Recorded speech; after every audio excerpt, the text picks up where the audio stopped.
Welcome to Intentional Divorce Insights. I'm Leah Hadley, certified divorce financial analyst, accredited financial counselor, and the founder of Intentional Divorce Solutions.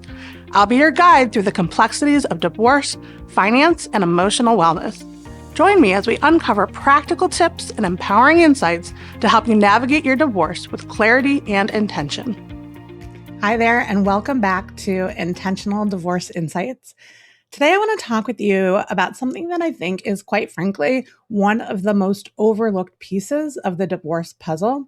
And honestly, it's probably the piece that matters most when it comes to your long-term financial well-being. I'm not talking about your settlement. I'm not talking about who gets the house or how you split the retirement assets. Those things matter. They absolutely matter. But what I've seen over and over again in almost 2 decades of working with women going through divorce is that the women who come out the other side financially strong are not necessarily the ones who got the biggest settlement. They are the ones who made a fundamental shift in how they think about money. And that's what I want to dig into today. The money mindset shift that every divorcing woman needs to make. I also want to share that I recently wrote a book, and it's called Intentional Money, The Modern Woman's Guide to Building Wealth, Purpose, and Peace.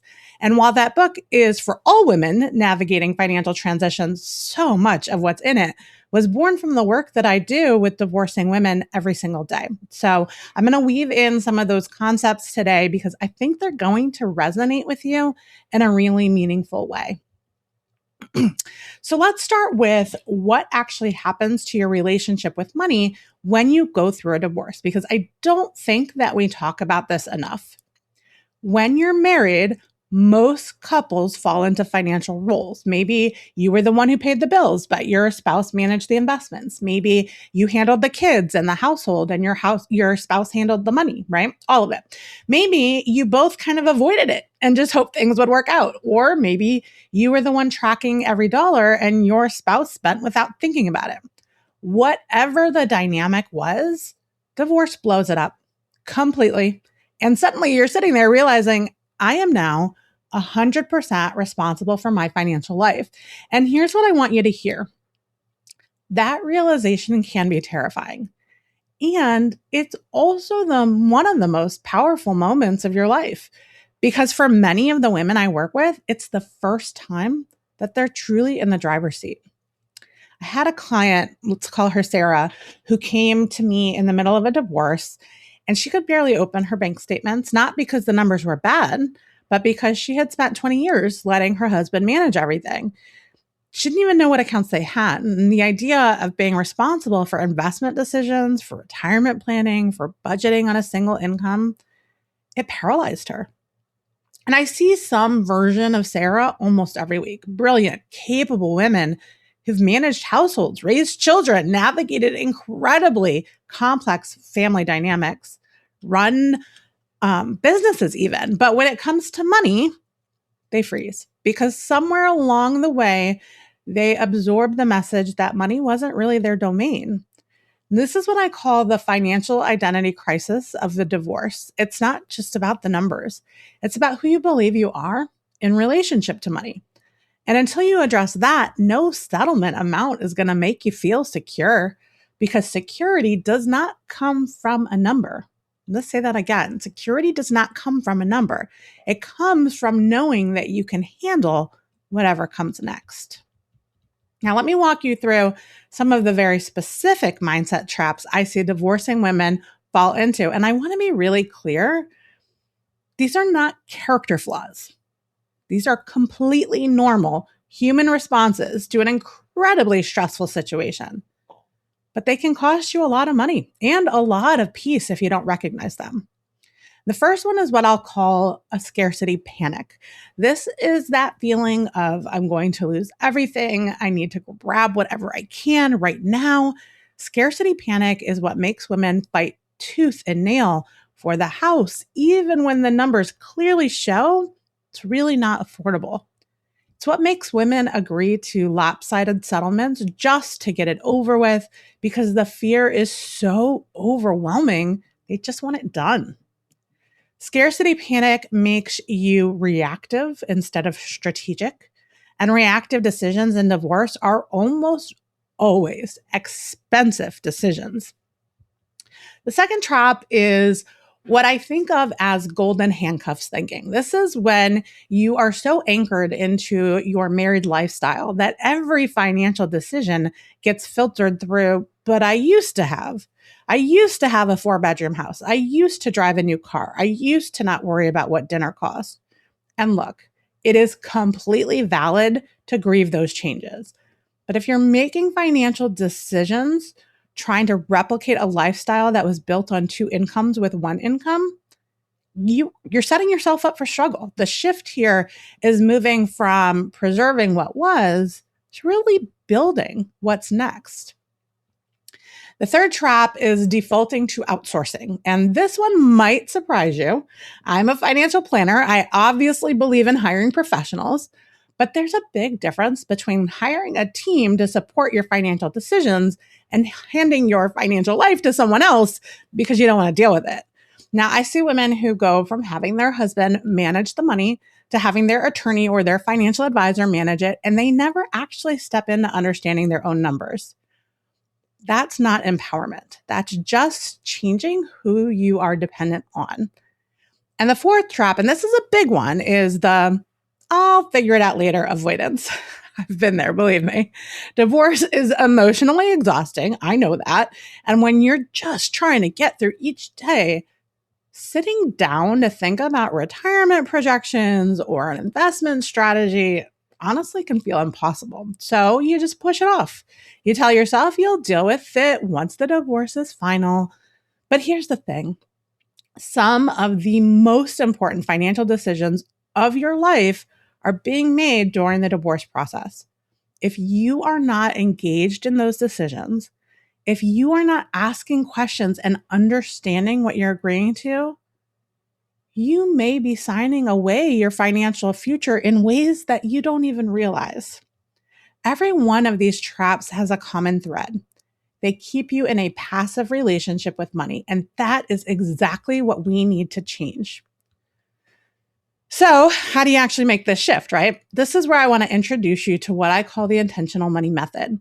This is a framework that is at the heart of my book, and it's built around 6 pillars. And I'll walk you through each one and show you how it applies specifically to what you're going through in divorce. The first pillar is clarity. And this is where everything starts. Clarity means knowing your actual financial picture, not what you think it is, not what your spouse told you it was, but what the actual numbers say. What do you own? What do you owe? What are you earning? What are you spending?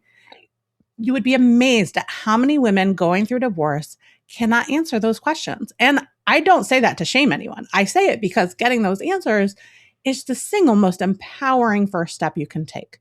When you know your numbers, you can stop making decisions based on fear and start making them based on facts. The second pillar is values. And this one is especially important during divorce because everything is in flux. When I sit down with a client, one of the first things I ask is, what kind of life do you want on the other side of this? Now, what your attorney thinks you should fight for might be what you want, but it might not be, right? So we're not looking for what your attorney thinks you should fight for or what your sister thinks you need or neighbor or not what looks good on paper.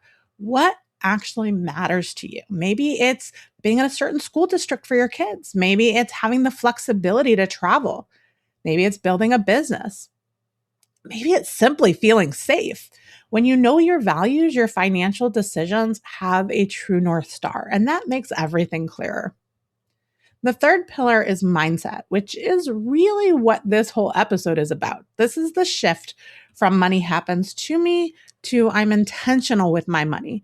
It moves from fear to agency, from avoidance to engagement, from that I can't to I'm learning. And I want to be honest with you, this shift doesn't happen overnight. It's a practice. But it does start with a decision, the decision to stop telling yourself a story about not being good with money, about, really writing a new one for yourself. The fourth pillar is strategy. This is where the actual financial planning comes in. And during divorce, strategy means making settlement decisions. based on long-term financial modeling, not gut reactions.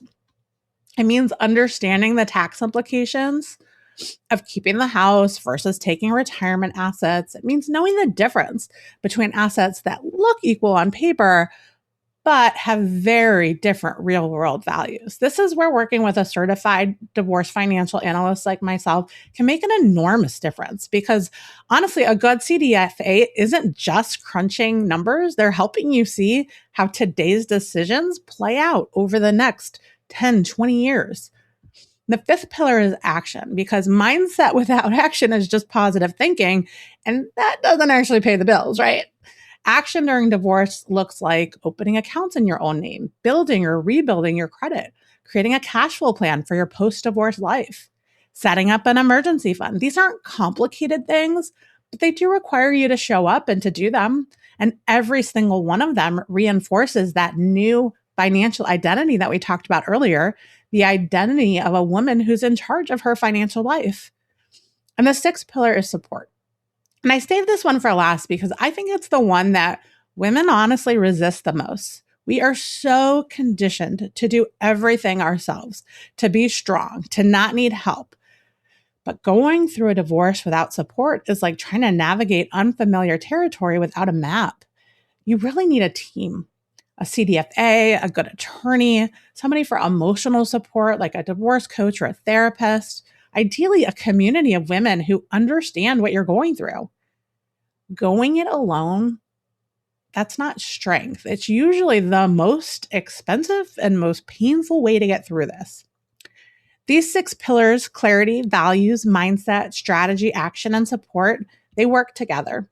And in my book, I go much deeper into each one of these with exercises and real stories and practical tools that you can use right away. But even if you're just hearing them today, I hope you can see how this is a fundamentally different approach than just worrying about who gets what in the settlement. If you take one thing away from this episode, I want it to be this. The single biggest mindset shift you can make during divorce is moving from what am I going to get to what am I going to build? I say that again. The single biggest mindset shift you can make during your divorce is going from what am I going to get to what am I going to build? Now, when you're focused on what you're going to get, you're operating from a place of loss. You're trying to hold on. You're looking backward. And that energy affects every decision you make, from how you negotiate to how you spend to how you plan for your future. But when you shift to what am I going to build, everything changes. Now, divorce isn't the end of your financial story. It's a chapter. And honestly, for so many of the women I work with, it turns out to be the chapter where they finally take control. I've watched women go from not knowing anything about even how to log into their investment accounts to confidently making portfolio decisions. I've watched women build businesses, buy homes on their own, fund their kids' college education, create a level of financial security they never had in their marriage. Not because they got some windfall in the divorce, but because they decided to become intentional with their money. And that's available to you. I don't care what your financial situation looks like right now. I don't care if the numbers feel overwhelming or if you think you're not a money person. You are capable of managing and growing your money. So here's what I want to leave you with today. Your financial outcomes after divorce is not determined by the size of your settlement. It's determined by your mindset, your willingness to get clear on your numbers, your courage to align your numbers with your values, and your commitment to building something new. Now, if this episode resonated with you, my book, Intentional Money, goes so much deeper into all of this. It's a guide, it's part workbook. We have a journal coming out later in the year. It's a conversation with a friend who also happens to understand the financial stuff. I wrote it for women at every stage of a financial transition, and I especially wrote it for women going through divorce who need someone to say, you can do this, and here is exactly how to do it. And if you're looking for that community of women that I mentioned, that support pillar, I'd love to invite you to the Empowered Sisterhood. It's a membership community I created specifically for women who want to take control of their financial lives with education and support and a whole lot of encouragement. I'll put all the details in the show notes. Thank you so much for being here with me today. And I want you to remember that this is not the end of your financial story. This is just one chapter, and it's the chapter where you take control. Thank you for joining me on Intentional Divorce Insights. It's a privilege to share this time with you. I hope each episode offers valuable guidance to navigate your journey. If you find our content helpful, please leave a review to help others discover the benefits of intentional decision-making in divorce. Until next time, take care and continue to embrace your path with intention.